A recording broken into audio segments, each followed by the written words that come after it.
joke, right? Ha ha, Mike, ho ho. It's real.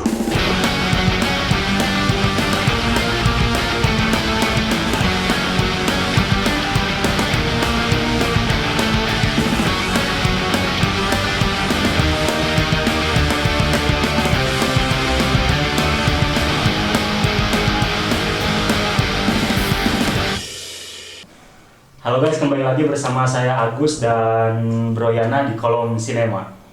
Seperti biasa, Kolom Sinema akan membahas film-film atau serial-serial yang memang layak untuk dibincangkan dan juga film-film yang tengah digandrungi di tengah masyarakat. Dan pada kali ini, Pak Yana, kita akan membahas atau mengobrolkan satu serial. Menurut saya satu serial yang berupa harta karun gitu. Kenapa saya sebut harta karun? Nah, nanti biar kita bincangkan harta karunnya itu di mana. Serial ini berjudul Black Mirror yang tayang perdana pada tahun 2011 di Netflix. Namun mungkin pasti banyak rekan-rekan juga yang kurang ngeh lah dengan keberadaan serial ini, karena juga saya tidak sengaja gitu mengetahuinya. Black Mirror ini adalah sebuah serial di season 1. Dia berjumlah 3 episode, tapi setiap episodenya itu memiliki tema dan judul cerita yang berbeda-beda. Jadi teman-teman yang menonton tidak perlu menonton dari episode 1 kemudian episode 2 lanjut episode 3, mau episode 2 dulu boleh, mau episode 1 dulu boleh, mau langsung ke season 3 juga boleh sebenarnya, karena tidak ada kesinambungan. Saya akan ceritakan sedikit alur dari tiap judul. Yang pertama, episode yang pertama berjudul The National Anthem, atau kalau bahasa Indonesianya lagu kebangsaan. Bercerita tentang seorang perdana menteri di Inggris yang ketika bangun tidur dia dikagetkan dengan sebuah telepon yang mengabarkan bahwa anak dari seorang putri dari kerajaan telah diculik. Kemudian dia langsung bergegas menuju kantornya dan bertanya syarat apa yang diminta seorang penculik untuk membebaskan si anak kerajaan ini. Tetapi para staf-stafnya bingung untuk mengabari, karena syarat yang diberikan oleh si penculik ini mind blowing gitu kalau menurut saya. Kenapa mind blowing?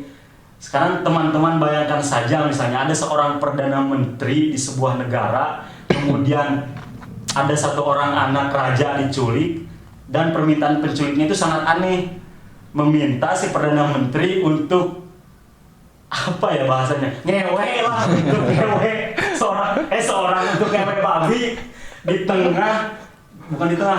disiarkan secara langsung di YouTube, di TV nasional, dan di TV streaming. Sekarang bayangkan Pak Yana, seorang perdana menteri harus pakai babi gitu Pak, dengan dasar permintaan penculik. Nah, ini satu episode di season perdana sudah memukul gitu Pak, sudah menghajar. Kerennya Black Mirror menurut saya di sini. Kemudian di episode 2 tentang sebuah masa depan yang serba teknologi. Kemudian di situ ada sebuah karantina yang diususkan untuk anak-anak yang katanya berbakat dan bisa meningkatkan bakatnya, dan dia bisa menjadi seorang superstar di masyarakat gitu. Tapi tidak begitu saja selesai, ada problem-problem menarik. Nah, kalau di sini di episode 2 lebih ke penggadaian harga diri kalau menurut saya Pak. Saya spill itu hal-hal kecilnya saja. Kalau di episode 3, nah ini episode 3 juga membagongkan nih. Kenapa membagongkan? Bahayanya teknologi nih Pak, bahaya teknologi yang digunakan dalam suatu hubungan suami istri. Bagaimana ketika manusia sudah bisa menciptakan teknologi alat terekam di matanya dan terhubung langsung ke sarafnya, si manusia ini bisa melihat kembali kenangan-kenangan yang dilihat langsung oleh matanya. Dan ini pasti menimbulkan masalah-masalah baru. Nah, mulai dari sini nih kita akan bahas, Pak. Kita akan bincangkan, kita akan bedah. Kenapa sih saya tadi menyebut Black Mirror season pertama ini sebagai harta karun? Kalau menurut Pak Cakung gimana? Ya, kali ini kita bakal ngomongin episode 1-3 di season 1 berarti ya? Iya. Saya kira obrolan kita kali ini akan menjadi obrolan yang paling berbahaya. Obrolan pinggir jurang lah istilahnya gitu. Jadi harus sangat hati-hati. Kenapa demikian? Karena dilihat dari judul umumnya gitu ya, Black Mirror, bahwa itu merupakan sisi lain dari diri kita, sisi gelap dari manusia lah gitu. Terus pinggir jurang yang kedua juga ini sangat dekat dengan kita gitu. Apalagi kita nih di Indonesia utamanya, hal-hal seperti ini merupakan hal yang paling sensitif. Sangat sensitif, seperti seks yang tadi, agama dan lain-lain lah. Di episode 1 ya, ada sisi lain yang menurut saya sepertinya harus ditelisik lebih dalam. Harus bisa. Saya memiliki praduga gitulah istilahnya. Kalau sebetulnya film nomor 1 itu ya, episode 1 itu merupakan film cerminan keadaan boroknya sistem perpolitikan di sebuah negara ya, mungkin negara kita juga mungkin begitu gitu.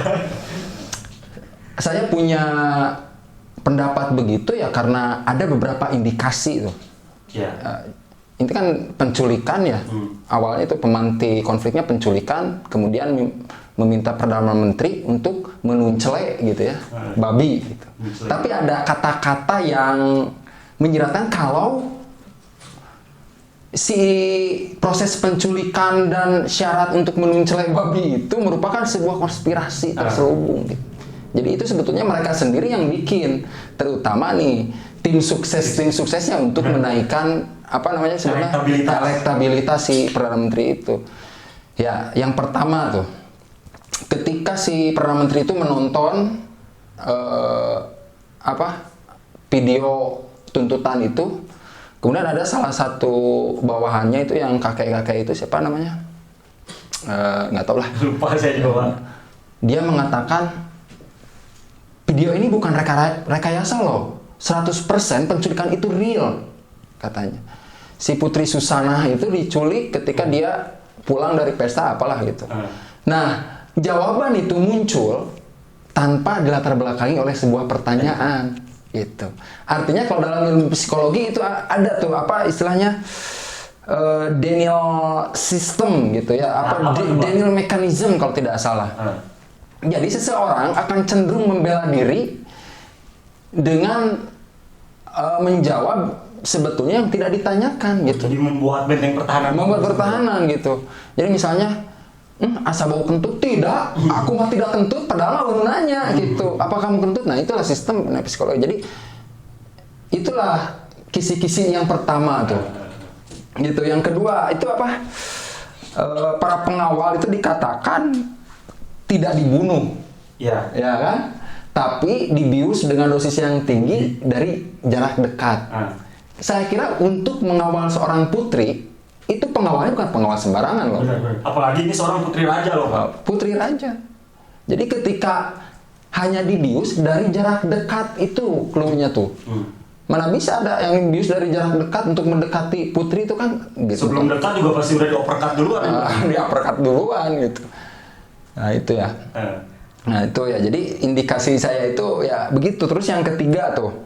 Yang ketiga itu si pendamping yang perempuan tuh, yang nenek-nenek itu mengatakan kita sudah tidak punya waktu untuk merencanakan sesuatu gitu. Padahal itu kan pagi-pagi sekali, sementara acaranya ya live-nya itu jam 4. Itu. Kemudian di mana agen-agen yang katanya agen-agen mereka itu hebat-hebat?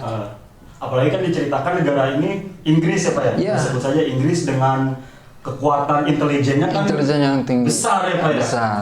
Nah, kemudian di tengah-tengah ada tuh sampai bisa menganalisis ukuran si video itu sehingga bisa dicari kemungkinan dari mana tuh menguploadnya dan sebagainya. Itu saya kira sangat bertentangan dengan apa yang kita lihat secara sepintas. Jadi kalau itu kalau menurut saya itu proses penculikan itu adalah sebuah rekayasa atau konspirasi. Gitu. Benar.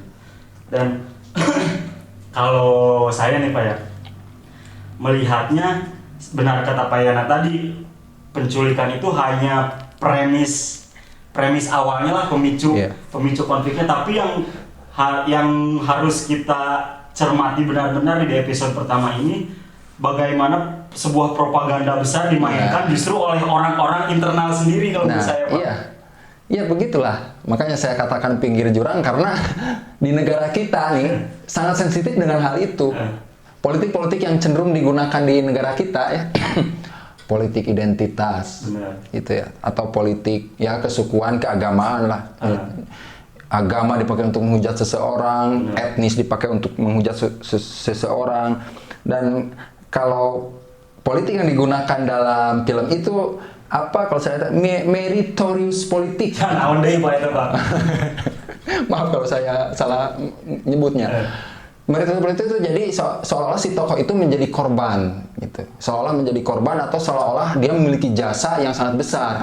Gitu. Itu kan justru setelah dia melakukan tunceleh dengan babi itu dulu elektabilitasnya kan meningkat naik gitu. Nah itulah jadi politik identitas, politik meritorious politik itu kadang-kadang digunakan gitu di negara-negara termasuk mungkin negara kita ya, lihat saja lah kenyataannya, guys di rumah juga pasti tahu itulah. Dan kalau berbicara episode 1 ini menunjukkan gini loh Pak, simpelnya si Perdana Menteri sampai rela menggadaikan harga diri dan kemanusiaannya untuk menuncelai babi, belum tentu kalau yang diculiknya ini rakyat biasa, bener. Ya makanya kayaknya tim sukses itu kadang-kadang melakukan segala cara untuk atau agar si calon gitu ya, atau tokoh yang diusungnya itu memiliki elektabilitas yang tinggi. Dia tidak peduli caranya seperti apa gitu. Dan benar kata Kang Agus tadi ya, kalau rakyat biasa mah karena udah mau matak naikkan elektabilitas tuh gitu. Tapi ini kan Putri gitu. Nah, banyaklah celah-celah seperti itu, terutama di ending tuh. Gimana tuh Pak? Ya, yang katanya si perempuan itu, si Putri itu dilepaskan 30 menit sebelum proses penuncelean babi. Jadi benar-benar nih si penculik ini benar-benar memainkan seluruh institusi negara ya Pak ya? Itu yang pertama. Kemudian si perempuan nenek-nenek itu mengatakan sudah jangan sampai si Perdana Menteri itu tahu. Nah, ada celah kecil yang sepertinya tidak penting lagi. Apa tuh? Salah satu pekerja di kantor itu tuh yang membocorkan berita-berita ke wartawan, informasi-informasi ke wartawan. Itu kan hanya timbal baliknya itu hanya foto pap gitunya, lamun zaman lain foto pap muka sleting, terus di toilet foto kirimkan informasi bocor. Itulah bahayanya tuh perempuan itu. Dan satu sisi lagi Kang Gus, selain masalah politik dan sebagainya yang membabikan gitu ya, ada satu sisi perempuan yang sangat berbahaya di situ. Jadi kenapa saya tertonjok gitu ya oleh perkataan si perempuan. Kata si Perdana Menteri kan waktu dialog dengan istrinya tuh, ini belum terjadi dan kita akan menyelesaikan masalah ini, kurang lebih begitulah. Tapi si perempuan mengatakan, tapi dalam pikiran masyarakat ini sudah terjadi. Benar. Dan awalnya memang gitu atuh gitu. Jadi prasangka gitunya. Nyangka batur kieu, nyangka orang lain begini, orang lain begitu, sementara ya kenyataannya belum tentu demikian gitu. Tata apa memang nyambung jeung lain-lain, nah maksudnya nyambung teh gitu, bahwa ingatan prasangka itu sangat berbahaya gitu. Dan itu Pak, kalau saya menyoroti juga tentang betapa besarnya kekuatan media sosial. Ya. Si kejadian atau cerita penculikan ini kan sudah terlanjur diketahui publik ya. Kemudian di Twitter menjadi trending, dan di YouTube juga menjadi trending juga. Ketika satu informasi di dalam YouTube dihapus, maka ada 6 informasi baru terkait penculikan ini. Sekarang kumaha carana ngahapusna gitu Pak. Iya. Betapa mengerikan sebenarnya media sosial yang kita sekarang lagi pakai nih YouTube. Iya. Kemudian Instagram misalnya sekarang, Twitter itu kalau kita punya borok sedikit, Iya. ya sudah hancur. Apalagi Iya. kita tokoh penting. Iya. Untuk kita mah bukan tokoh penting, ungkul Iya. gitu Pak. Ya, jadi kalau saya istilahkan lah, mungkin film ini merupakan sindiran. Jelas. Sindiran dari mulai komponen terkecil manusia, yaitu perasaan dan prasangka itu, sampai komponen manusia yang terbesar, yaitu sebuah kelompok, ya mungkin negara gitu ya. Saya seperti ada prosedur D-note itu, D-note itu ya. Itu kan prosedur ala Inggris untuk membungkam media lah istilahnya, supaya berita yang ada terjadi di wilayah pemerintahnya tidak tersebar keluar gitu. Tapi tetap saja tersebar. Makanya saya memiliki prasangka itu adalah konspirasi.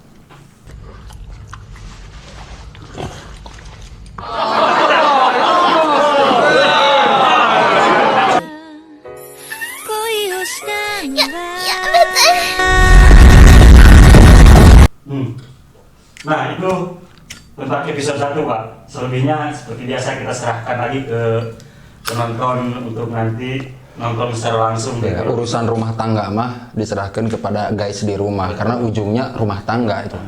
Sekarang pindah ke episode 2 Pak. Oke.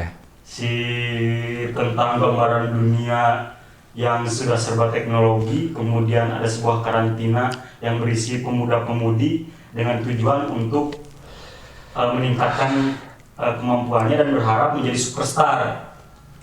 Ini kalau menurut saya ceritanya sederhana, tapi yang sungguh menggelitik di dalam cerita ini adalah penggadaian harga diri, Wak. Kan di cerita dijelaskan ada seorang laki-laki dan perempuan, kemudian laki-laki ini tampaknya suka ke perempuan itu. Kemudian laki-laki ini memilih memodali, memberikan koinnya yang sudah dikumpulkan kepada si perempuan untuk naik ke tingkat atas dan ikut audisi di tingkat atas. Ketika di audisi itu si perempuan kan menyanyi apa ya, tadinya mau jadi penyanyi. Tapi karena si dewan juri berkata sudah terlalu banyak penyanyi, bagaimana kalau saya tawari kamu jadi pemain bokep, pemain erotis, mau nggak di agensi saya? Dan si perempuan ini mengiyakan, dan dari situ perasaan si laki-laki anjing di aing dihianati, modal aing si dikeun beak. Kumaha? Saya mah nyeri Pak, ieu episode dia sih nah. Ya, ini masih belum terlalu nyeri sih jika dibandingkan nanti episode yang ketiga tuh. Ada satu yang membuat saya sadar gitu. Dan mulai saya merasa bad mood untuk ngebahas film ini kali ini. Ini benar-benar menyadarkan saya gitu, film ini, bahwa ini kenyataan nama cinta teh gitu. Cinta. Mengapa cinta? Ya cinta bagian dari psikologi kita gitu, sangat berpengaruh. Awalnya saya memiliki pendapat gitu ya, dan itu memang terbukti di film itu, bahwa cinta itu cinta bisa tumbuh di mana saja. Itu kan awalnya dari toilet, bisa jadi cinta di toilet gitu. Jatuh cintanya dua tokoh utama itu gara-gara di toilet nyanyi gitu. Itu. Tapi ternyata, Gus, ada yang lebih besar dari itu. Apa tuh? Desire, keinginan, hasrat. Jadi ada yang lebih besar dari cinta, yaitu hasrat. Ketika seorang nepikeun ka tingkat tertinggi kan, apa yang mengalahkan cinta perempuan kepada laki-laki itu? Hasrat ingin terkenal, hasrat ingin itu, tapi sehingga dia rela menggadaikan, Kang Gustari mah menggadaikan cinta. Sok. Eta keul kumaha yang belum jadi lalaki eta? Geus dibiayaan, geus naon, tapi gara-gara hasrat perempuan eta ternyata bisa dikorbankan begitu saja gitu. Beda tuh dengan yang ganggu bayi kita dulu tuh. Mengorbankan cinta itu demi kepentingan banyak orang. Akhirnya mengorbankan cinta demi apa? Demi hasrat. Eta. Terus double kill Pak. Menurut saya double killnya gini. Si laki-laki kan sudah emosi ya, emosi.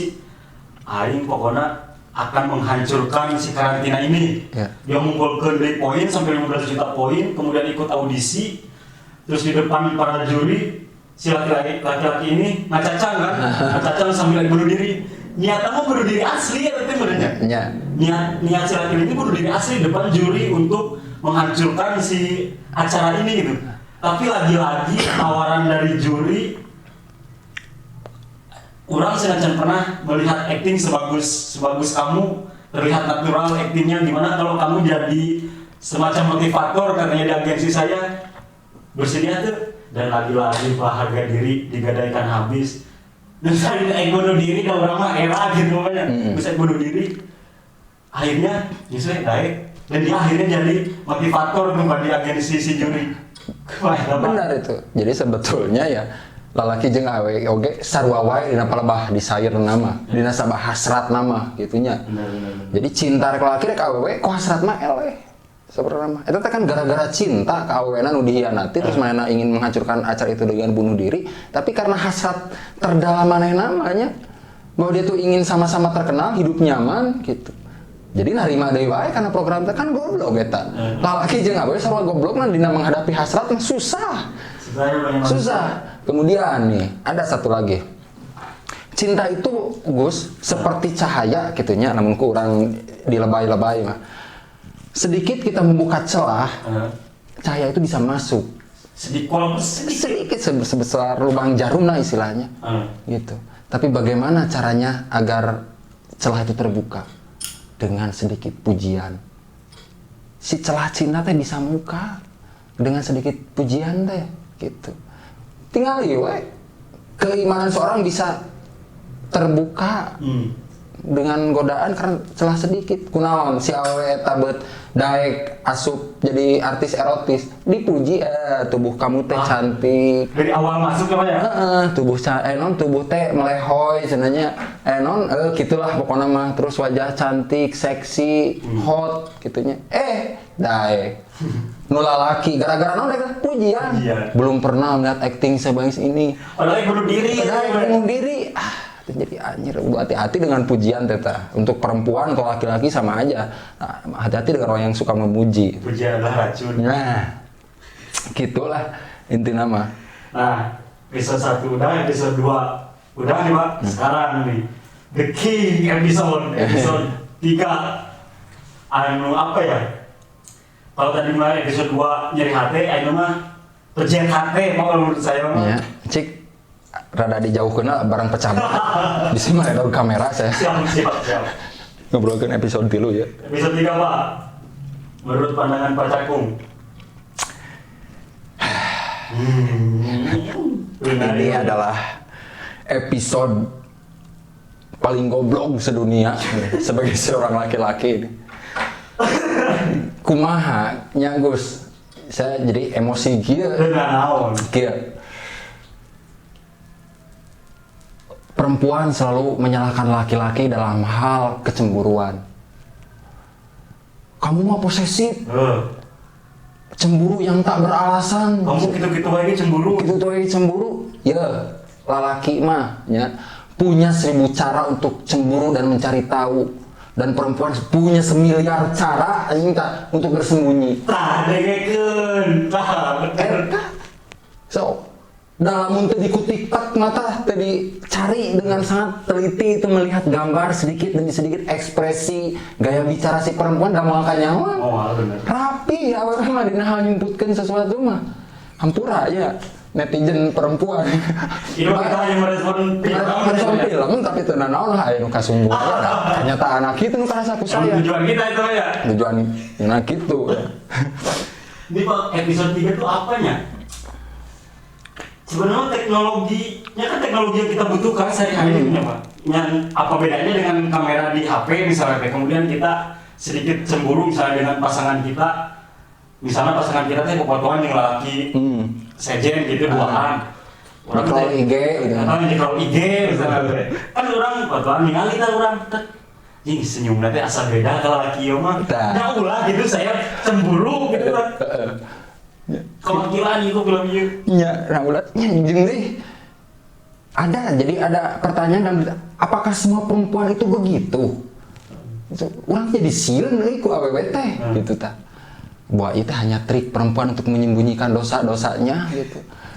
apakah kita teh kumahanya itu film teh nitah naon sih kalau laki nah nitah terlalu cemburu nah kudu nitah urang teh tidak boleh terlalu cemburu apa kumaha gitu ulah terlalu ngulik misalnya ya Pak ya? ulah terlalu ngulik lah nggak sih yang harmonismenya api-api teh nyaho lah gitu gitu jadi banyak kalah yang nonjokkan hati gitu apa mengiris hati itulah di film ini teh sebagai seorang laki-laki mah. Terus apa ya, episode 3 ini kan berbicara tentang teknologinya Pak. Saya juga jadi sadar gitu bahwa kalau ada satu penemuan teknologi baru kemudian bisa digunakan secara massal di masyarakat, itu juga akan membawa dampak dan konsekuensinya yang baru lagi gitu Pak bagi kehidupan kita. Ya, saya mahnya teu paduli teuing tiba lagi bisa apalnya netizennya bisa apal bahwa teknologi teh aya positifna, aya negatifna. Tapi saya mah eta tah teknologi untuk menangkap kenangannya. Semua teknologi teh bisa digunakan untuk menangkap itu. Terutama teknologi yang digunakan di film episode 3 ini. Nah, yang saya ingin soroti mah ya, apa yang harus kita lakukan dengan kenangan itu? Gitu. Dalam awewe mah disimpan eta teh kenangan teh euy. Rapih awewe mah tapi lalaki nepikeun ka ngeureut ceuli sorangan, ngeureut tukang ceuli sorangan hayang ngicen kenanganan. Saking tidak mau ingat deui nya Pak ya. Merawat luka teh. Kumaha nya? Jadi urang teh kumaha ya si luka teh kenangan kumahakeun gitu tah. Nah kudu di rawat kenangan teh atau harus dibuang sama sekali. Dalam menurut saya mah mending aya euy teknologi model kitu teh. Biar kenangan teh bisa dipiceun gitu. Mending aya sama ieu mah setuju lah dengan ieu mah eta tah si film ieu teh kudu kumaha menyikapi kenangan teh gitu tah. Kita dibawa berselancar tanpa menemukan sebuah jawaban pada akhirnya Pak ya untuk menanggapi episode 3 ini nih. Ya makanya Kang Gus, saya teh awal-awal bertanya kenapa ini judulnya Black Mirror. Yang kedua kenapa kok meskipun beda-beda judul, beda-beda tema tapi kok di satu season kan. Ternyata itu meureun gitu bahwa ini adalah mirror dari diri kita. Itu tema besarnya Pak. Urang teh kieu ye black na teh sisi hitam dari kita teh. Amun hayang jadi white mirror kudu kumaha meureunna kitu tah. Bisa gitu. Kan lamun aya netizen nu apal kudu kumaha carana memperlakukan kenangan komen di bawah. Cik urang hayang nyaho kumaha gitu nya. Siapa tahu dari kawan-kawan mah ada solusi untuk si kenangan itu ya Pak ya.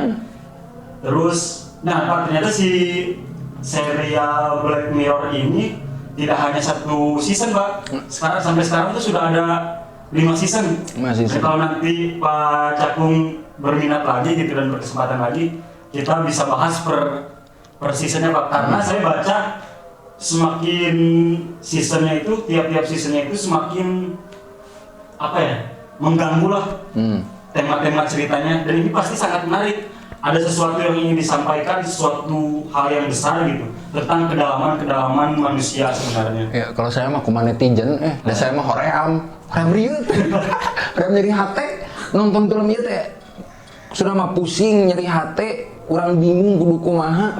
Dari saya mah kitu jelemananya kumaha deui Gus. Ya aku mah sensitif. Sama Pak, saya sama sensitif Pak. Terus memang laki-laki tidak boleh sensitif kan? Boleh. Boleh, sangat boleh. Nah teman-teman kalau sinema harus menonton lagi season selanjutnya, silahkan komen di bawah dan kalau penasaran tentang episode selanjutnya dan dibahas oleh kita gitu ya Pak ya. Ada lagi Pak? Nggak salah. Saya cukup ya. Cukup ya Pak ya? Untung di dia kudu di balai dogen saya. Sebelum kita lebih arah ya. Karena dari tadi pembukaan konten ini juga langsung arah gitu kan. Langsung arah sih sebenarnya mah. Hampura guys gitu karena edan lah ini Black Mirror harus ditonton lah kok kalian mah. Apalagi bagi laki-laki yang terkaupan disebut cemburu ku awewenanya wajib anjing. Terima kasih. Jangan lupa komen, like, dan subscribe Langga Pustaka TV dan tunggu konten-konten kolom sinema selanjutnya. Terima kasih Pak Cakung. Ya. Gitu tak. Terima kasih, sampai jumpa.